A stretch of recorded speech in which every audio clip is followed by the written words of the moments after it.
All right, welcome back, everybody. It is now 6:15 here on this Monday morning. You're watching Morning Live. It's lovely to have you with us. Thank you very, very much.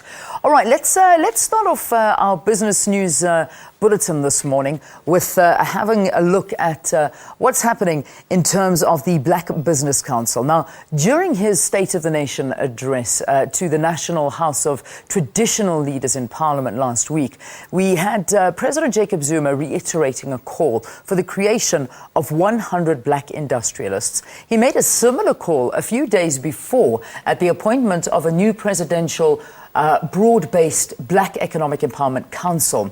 The Black Business Council, that's the BBC, supports this move. We're joined in studio by their Vice President, Sandile Zungu. Sandile, it's good to have you. Welcome to Morning Live. Thanks for being our guest. You've been quoted as saying this is a move away from black people simply owning shares to actually owning industries now. Don't you already have a legislative environment that allows for something like this? We certainly have, but I think the most difficult thing has been the narrative. If you remember, about 4 or 5 years ago, black people's participation in business was associated with what was termed tenderpreneurship, that we're just interested in pitching for tenders or acquiring shares from established white businesses and not adding value in the economy. So the narrative has changed, and we applaud the president for contributing towards the change of narrative, that we as black business must be involved in the productive side of the economy, where we own industries, not just shares, but controlling interest in industries. We manage those companies. Yeah. We help to employ people. We help to grow the economy. We effectively become responsible, truly responsible corporate citizens. Yes, I agree that there's legislative provisions for that, but context is everything, and also the narrative is very important. We think that the president has really reshaped the narrative in a very nice way. What's the current situation when we look at industry right now, particularly with black ownership? Well, the president did say about a week ago that direct ownership in the JSE, for example, stands at about 3%. The operative word is direct ownership. Yeah. I know there was a bit of controversy, people saying, no, ownership is more than that. You can pick any number and you can qualify it whichever way you want to. You can actually end up with 100% of the ownership of the JSE being in black hands. But you must then exclude white ownership, and you must exclude foreign ownership. You must exclude prescribed savings ownership in the JSE. You can come up with anything. But the fact of the matter is that direct ownership of the JSE, and I will argue of the economy, is standing at less than 5%. And that's a huge indictment on all of us as South Africans. Certainly a huge indictment on the democratic project. Yeah. Well, but what would you say are the current challenges or deterrents to potential industrialists? What do you think is slowing the process down? There are many impediments to the creation of sustainable black industrialists. One of them is access to capital. Very important, access to capital. When people go to the development financial institutions, the so-called DFIs, like the IDCs, DBSAs, and so on and so forth, they find that the terms of lending from these institutions sometimes are far worse than that of commercial institutions.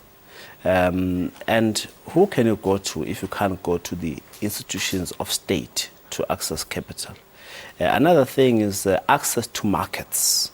Very important, access to markets. The demand side of the equation has got to be paid attention to. Because once people have manufactured goods, they battle to find people who are takers for those goods. Large corporations prefer to do with people in the supply chain who are multinational in character. Among other things, it's just a sheer lack of skill and know-how.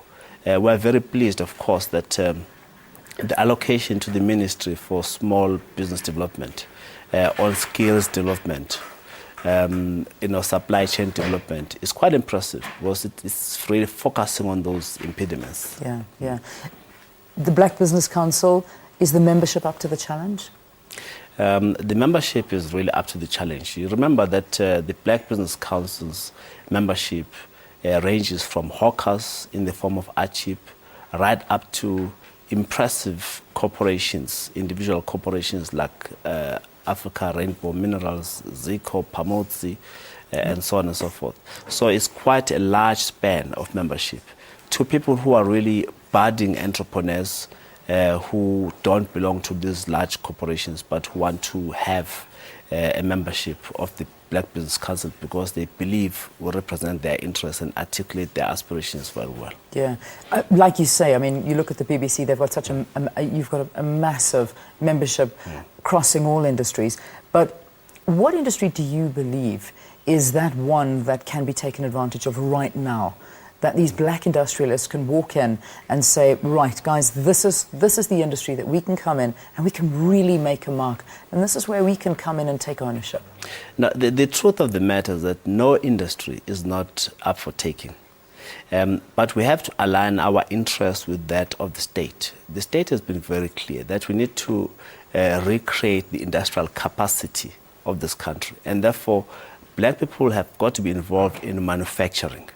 Unfortunately, it's a very competitive space because we're competing with the manufacturers in Thailand, in China and elsewhere. Cheaper imports. Who land their products cheaply here. Yeah. But if we have the state on our side, if we have the DFIs on our side, lending affordable capital to us, and we've got all these other support systems like mentorship and proper coaching, then we believe that we can actually take over manufacturing in this country, especially if large capital projects in the likes of Transnet, PRASA, and elsewhere are geared towards supporting local manufacturers. We think that the alignment between our interests and that of the state, and therefore contributing towards employment creation, and therefore the interests of labor, can be synchronized. We think that's a low-hanging fruit. Yes. And I tend to agree with you. I mean, the job creation in the manufacturing sector is massive if you look forward to it. I mean,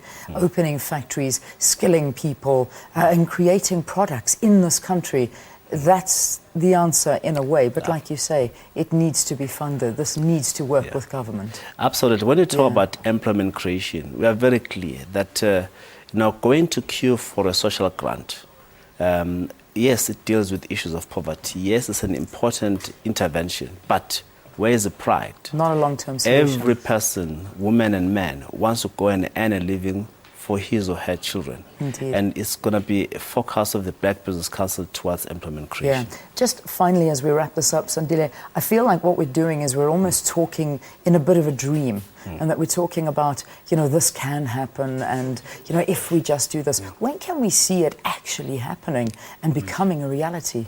Well, it is happening already.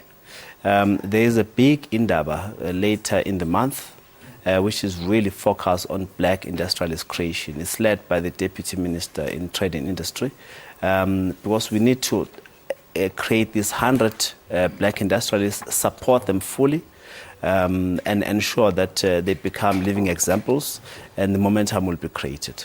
Zandile, it's been a pleasure speaking to you. Zandile Zungu is the Vice President. I've just promoted you. Is the Vice President of the Black Business Council. He's talking to us here on Morning Live. Thank you very, very much for joining us. Thank you for having me. All right, so the time now is 23 minutes past.